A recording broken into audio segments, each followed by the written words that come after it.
Hey there, you guys. Not sure if you are aware of this or not, but we made a big decision and we have changed brokerages. We've gone from Coldwell Banker.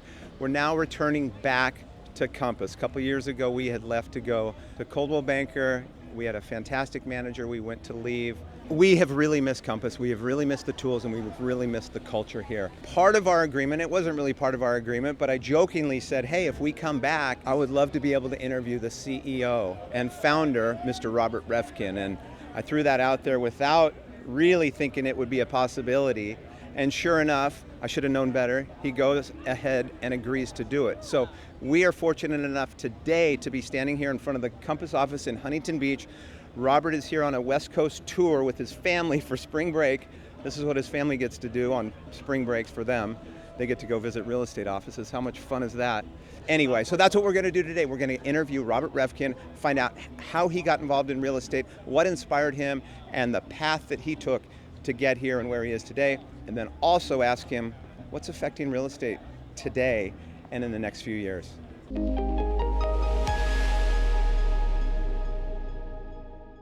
We're here with the Compass founder, Robert Reffkin. He's been gracious enough to give us a few minutes of time with him and ask him a few questions about the business, how he got into it, and what makes him tick.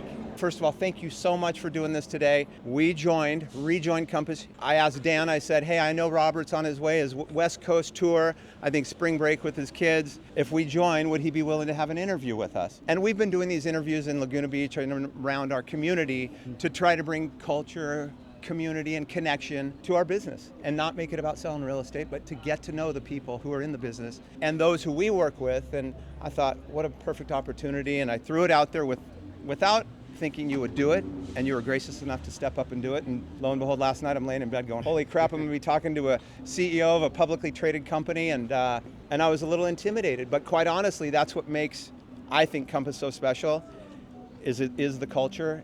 And I've met you several times along the way, and you've always been very comforting, you've always been very disarming, and very approachable, and that's what I've loved about you. We don't know each other, but I feel like I know you. Just this morning, you walk in the room, people like you in your situation or your position walk in, and the room usually goes, oh my God.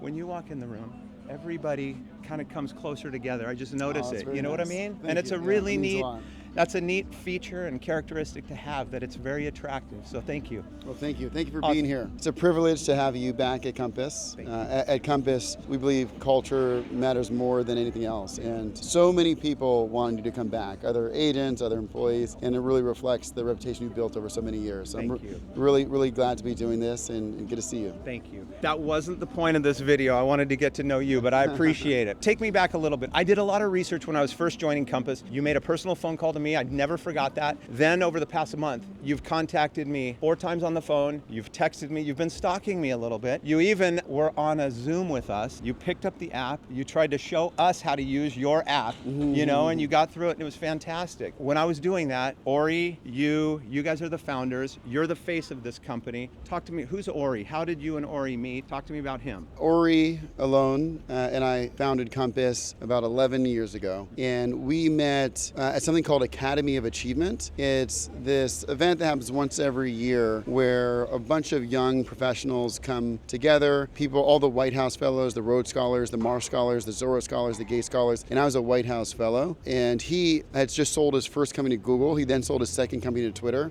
and we were just sitting next to each other at dinner, and we just became friends ever since. You grow up in Berkeley, and then you go to Columbia. You graduate in 2 years. You go into high finance, investment banking. Where in this does real estate come into the picture? The way real estate comes in is my mom is a real estate agent. She's been an agent the majority of my life. She's a real estate agent today at Compass, 78 years old, still selling, and she's thinks that this year will be her best year ever. I was raised by an entrepreneur. She was a single mother. I guess I share all that to show that I'm emotionally driven to want to build for real estate agents. I think real estate agents are the greatest group of entrepreneurs in the country, an industry over 1 million people strong, largest industry dominated by women, one of the few industries that pushes people to grow and get better in their 60s and 70s and even 80s, as opposed to pushing them out of the door. It's an industry of families that work together. Many families are, you work with your wife. Yep. It's an industry where you get to work outside. I mean, look at this, and where there's no cap to your potential, regardless of your educational or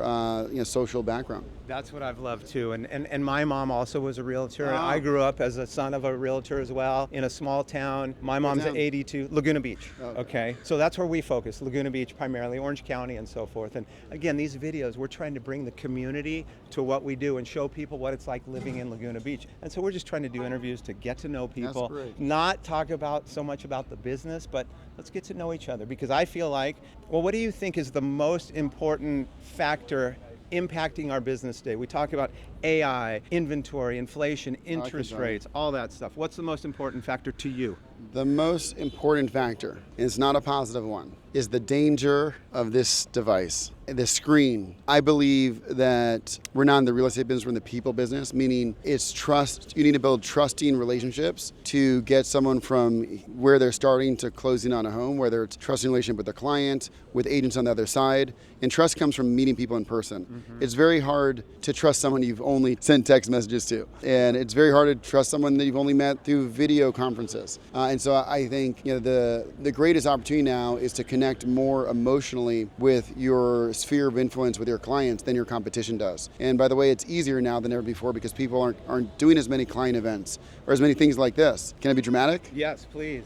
A few things that we all have to watch out for. And I'll only talk about two of them. One is salt, other is color. Salt makes you want more than you need in food. Imagine having popcorn or potatoes without salt. You wouldn't want it. Put salt in it, you could eat all of it and then some. Color, I think a lot of these companies are using color to make us want to consume things we don't need. You look at Instagram, it's a color machine. Look at YouTube, color machine. Look at the iPhone. It makes you look more colorful than you do in real life. I think to really watch out for that. You make any of these things black and white, you will not want to consume as much. But with our family, we really try to, whenever possible, do grayscale. Mm-hmm. You can go online, go to Google, how to go to grayscale. You can push this button 1, 2, 3 times, it turns all gray. Then you can be at peace. And this is all in good fun and jest. We at Compass, our colors are black and white for a reason. We do not want to manipulate those around us. Mm-hmm. Some of these other brokerages, you never know. But I think what you were saying and what I was getting to a little bit is through, I don't know, let's call it COVID, when 2020 hit. I mean, we've always been focused on efficiency and getting things done quickly. But I feel like through COVID and through technology, a lot of the personal connection has been taken out of our business. And I think what you're talking about with that phone is a big part of that. It keeps a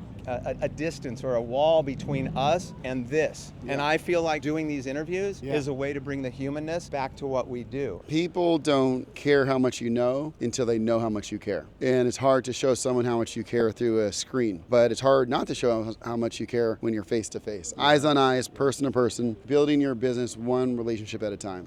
You haven't been shy to talk about the influence that your mom has had on you. Who else in your ascent to where we are today has made the biggest impact on you? My daughter, Raya. Come on, Raya. My firstborn. Hi. She's had the biggest influence on me. Oh, and my son. Gosh, are you and my kidding? son, What's River.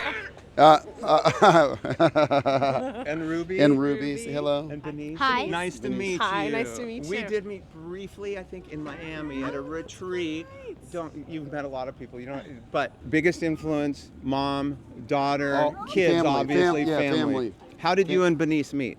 Benice, we met in New York City. There are all these nonprofit galas that people particularly go to when they're trying to find a life partner. That's not why I was there. He saw me and then asked me out. He just went for it. That night? Yes. How long ago was that? 15 years since we met. Since you met. Almost 12 married, yeah. And I don't think you were in the business at that time, right? No. Is this new for you? You're a business coach and life coach as well? That's right. Okay. Okay. Oh, sorry. Here we go. Now you're being interviewed.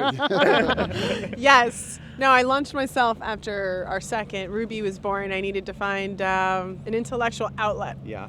Outside exactly. of being a mom and wife. So It's been wonderful. Yeah. Have you enjoyed it? Yes. And is it real estate focused? Some of it? All? I would not call myself a real estate coach. Okay. I've never been a real estate agent. Yep. And agents at Compass are the best in the industry.